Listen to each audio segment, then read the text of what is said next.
Telugu Desam party జెండా కింద బతికిన దేవభక్తుడి కుటుంబం ఎప్పటి నుంచో ఉన్న తెలుగుదేశం పార్టీ జెండా దిమ్మను చక్రవర్తి ఎందుకు కూల్చివేశాడు అని కానూరు మైనార్టీ నాయకుడు బుజ్జి ప్రశ్నించారు.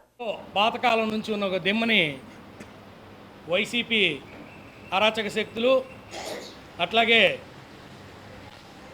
వైసీపీ ఇన్ఛార్జి దేవభక్తుని చక్రవర్తి ఆధ్వర్యంలో ఆ దిమ్మని ధ్వంసం చేయడం జరిగింది. మరి ఈ వైసీపీ ఇన్ఛార్జి వాళ్ళ కుటుంబం మొత్తం కూడాను తెలుగుదేశం పార్టీ జెండా కింద బతికినోళ్ళే. మరి అదే జెండా దిమ్మని ఎందుకు ధ్వంసం చేయాల్సి వచ్చిందో, మరి అలా ధ్వంసం చేస్తే తెలుగుదేశం పార్టీ శ్రేణులు కానీ నాయకులు కానీ కార్యకర్తలు కానీ భయపడతారని ఏమైనా దేవభక్తిని చక్రవర్తి అపోహపోతున్నావేమో. నువ్వు ప్రగల్భాలు పలుకుతున్నావు. మా తాతగారు 30 ఏళ్ళు పరిపాలించారు, మా నాన్నగారు 10 ఏళ్ళు పరిపాలించారు, మొత్తం మేము 40 ఏళ్ళు పైన 50 ఏళ్ళు దగ్గరగా పరిపాలించామని చెప్పుకుంటున్నారు. మీరు పరిపాలించి కానూరు గ్రామంలో మీరేం సాధించారు? దానికి సమాధానం చెప్పండి.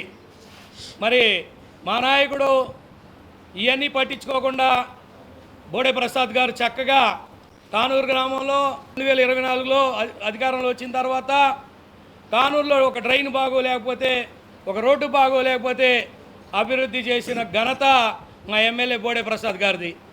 మీరేమో అభివృద్ధి సాధించారు. మేము 38 ఎకరాలు పంచాము, 48 ఎకరాలు పంచామని ప్రగల్భాలు పలుకుతున్నారు. మీకు అన్ని ఎకరాలు ఎక్కడి? మీ తాతగారు ఒక సామాన్య కూలీగా పొగాకు బేరల్లో పనిచేసిన వ్యక్తి, కూలీగా. మరి మీకు ఇన్ని ఆస్తులు ఏడొచ్చినాయి? మరి మీ మామగారు అని పిలుస్తున్నావు ఇప్పుడు, వేణుగోపాల కృష్ణమూర్తి చిట్టిబాబు. మరి ఆయన కూడా 10 ఏళ్ళు పరిపాలించాడు, మరి ఆయనే అభివృద్ధి చేశాడు. మరి ఈరోజు మీరు రండి, బహిరంగంగా కూర్చుందాం ఎక్కడైనా సరే. మీకు ఛాలెంజ్ చెబుతున్నాము. మేము తెలుగుదేశం పార్టీ తరపు చేసిన అభివృద్ధి చేశారా 50 ఏళ్లలో?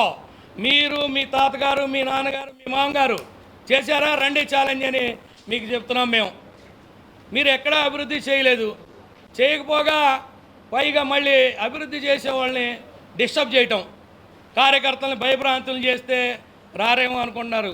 ఖబర్దార్ చక్రవర్తి, గుర్తుపెట్టుకో. నువ్వు ఇలాంటి పిచ్చి పిచ్చి వేషాలు వేస్తే నీకు కానూరు గ్రామ ప్రజలే బుద్ధి చెబుతారు. నువ్వు రా, అభివృద్ధిలో పోటీపడి మా ఎమ్మెల్యే గారితో మేము కూడా నీకు సపోర్ట్ చేస్తాం. అంతేలే కానీ నువ్వేదో ఊరినే వచ్చి భయపెడితే ఎవడో భయపడటానికి లేరు. నువ్వేదో 6 అడుగులు ఎత్తుండవని ఎవడో భయపడేవాడా?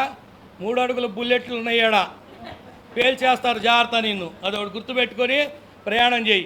భవిష్యత్తులో ఒకటి చెబుతున్నాం మీకు, చక్రవర్తి, నువ్వేదో 10 మంది అక్కడ వాళ్ళని ఇక్కడ వాళ్ళని తీసుకొచ్చి ఆడ కూర్చోబెట్టుకొని వాళ్ళని ఏదో పోషించి మందు తాపించి మా మీద తోలుదామంటే కుదరదు.